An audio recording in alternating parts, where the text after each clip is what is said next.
In a universe with billions of stars, there is the Milky Way. And within the Milky Way there is planet Earth. And on this planet there's a country. And in this country there is a house. And inside this house there is Mark. And Mark has a problem. His Bitcoin dropped 2%. As you may understand, this is a huge problem. Mark knows that Bitcoin is money that doesn't really exist. But what he doesn't know is that he doesn't actually exist too. Even the universe does not really exist. It all looks very real.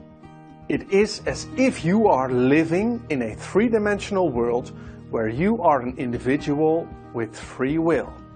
However, we are all one consciousness experiencing itself subjectively.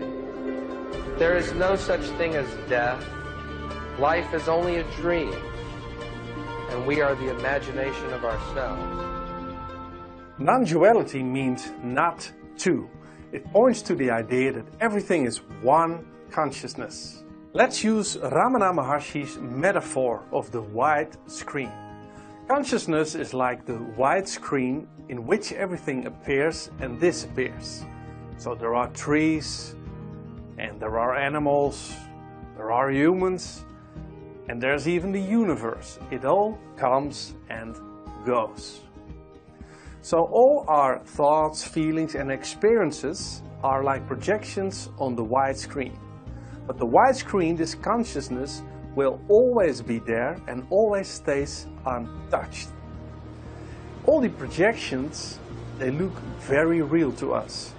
However, reality is merely an illusion, albeit a very persistent one. Mark's computer interprets zeros and ones and then creates a visualization on the screen. In the same way, Mark's brain interprets elementary particles and then creates the experience of a world. It is not the brain that creates consciousness. The brain is a tool through which consciousness can experience a world that looks real to us. There's one consciousness experiencing itself through billions of creatures. The consciousness that looks through your eyes is the same consciousness that looks through my eyes. And there's not even a difference between you and me. Just like a wave is not separate from the ocean. It's all one. Even death is merely an illusion.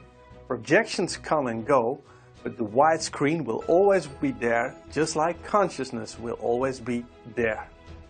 So if everything is consciousness, then what is this consciousness? We don't know. Because the eye can see, but it cannot see itself. So that will always be a mystery. Now, why does Mark need to know all of this? If you believe that you are a separate being, it mostly involves two fears. Am I good enough? And I need to control life. And when things go differently from what you expected, there's mostly anxiety, stress and frustration. Once you realize that everything is one consciousness at play and that everything goes as it goes, life will be experienced in a more relaxed way. And whether there is frustration or liberation, it simply goes as it goes.